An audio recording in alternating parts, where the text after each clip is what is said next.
Oh my goodness, there I am. What is going on? Oh my goodness. So you're ready to sell the property.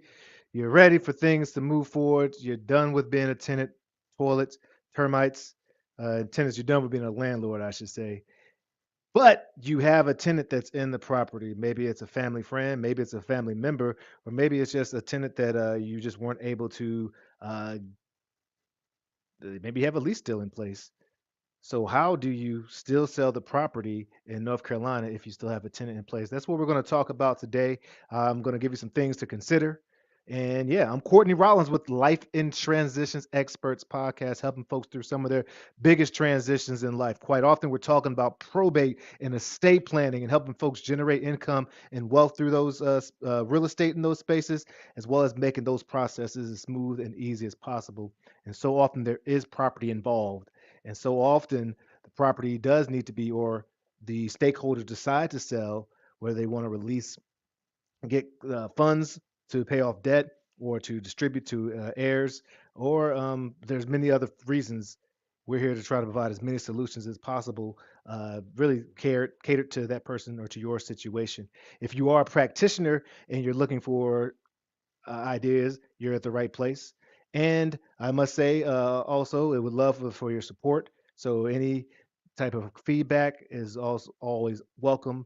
Uh, s- Hit the subscribe button, that like, that follow, all that great stuff. As I've said before, it does help them or help the algorithm to say, hey, this is valuable content for folks. And this, like so many other content, is coming directly from a specific seller. I was actually talking to someone today. They reached out to me this morning, came into the office actually this morning, and they are having a challenge selling a property. The gentleman's an executor of an estate, and his brother, unfortunately, um, well, his brother was living there, but his brother, even though they've gave him fair understanding that they were going to need to sell the estate based on the wishes of his mother, their mother who passed away, and it's been about 4 or 5 months. Now they're coming into some resistance, which of course is understandable. No one is in the business of kicking anyone out of any home. However, there are realities that the property, this property particular one had a reverse mortgage, and if they did not pay the debt, then the bank was going to receive the property anyways. And there's debt in the estate, and there's inheritance that needs to be unlocked. So hopefully, this is an opportunity for their family member to find a place that fits his lifestyle, fits his needs, or gives him the opportunity to, move forward and find that right place for him. And so I thought about this and said, hey, let me go back and share some conversations or some tips that may be helpful. And I see someone saying hello, Maurice. So that's my middle name. So I'm sure that's my mama. She's one of the few people that call me Maurice. So I'm gonna say hello back to you, mother dear. Hope you are well, and thanks for checking this out. So let's check it out. Tenant in place, uh, tenant in property you want to sell though. Here's what you need to consider. Number one, make sure you review your lease agreement. If you do not have a lease agreement, you are subject to the laws of that state. So make sure you check out squatter rights laws because there are a lot of laws that are in place that support people who are set in the property and started living in the property without a legal document or a document that defines the relationship. So check that out. There's still ways that that can support you as the either the person who controls the estate or the landowner, or the property owner. So make sure you check that out. If you are a tenant, you want to check that out as well so that you can know what your rights are. So that's why it's important to have a strong document in place, regardless if it's your mother, brother, sister, whomever it is. Make sure you have some legal document in place because that's what it's there for. So that when challenges do come up, everyone knows what the next step should be and no one should be surprised. So review your lease agreement. Also, have open communication as early and as quickly and as soon as possible. One thing that we do when you are, depending on the laws of your state, if someone's late on their rent and it's within a certain amount of days, you need to have that notice for eviction to go out immediately if that's what your state requires. Regardless of, and I wouldn't take partial payment. This isn't really a conversation about being a landlord, but you have to follow the rules so that there's respect for the rules. One, as well as communicating what's happening. If you're going to be selling the property, in some states you need to go ahead and let and depending on the lease, you need to let them know so that the tenant has the right of first refusal in many places. So it's very important to communicate what your plans are. It doesn't mean you have to uh, give all your business away, but open communication is just thing to is a respectful thing to do. It can help alleviate some of the challenges that may come down the road. All right. Um, yeah, timing is very key when you plan to sell the property. Make sure if it is in probate in North Carolina, you do have to make sure that you have uh, put certain things in place, like the notice to creditors has to be at least filed. That affidavit that the notice was filed has to be in place in many large estates, and that's why it's important also to make sure you have. If you need support with a real estate attorney, which I'm not giving legal advice, just sharing my opinion, or financial advice, just sharing my opinion. I can point you in directions of some awesome folks that I've worked with and that I continue to network with, so they can help you out so that you can know when you are able to sell. Also, making sure that you if you're thinking about selling, I wouldn't necessarily say, hey, I'm selling tomorrow. If your lease is, make sure that you know this is a conversation so that the tenant at least has some proper time to make arrangements. That's what you would probably want. And it's the right thing to do.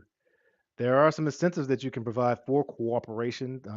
Sometimes the actual buyer that comes in may be able to provide some incentives like cash for keys or making sure that in the actual agreement that the tenant is allowed to stay over. I've actually had several properties where we've purchased and we've made sure that the tenant stayed in 2, 3 months and that they have a lease, they're paying things of that nature, but there are certain incentives because again, we're not in the business of kicking people out of a home they're living in, and I don't think any seller wants to do that as well.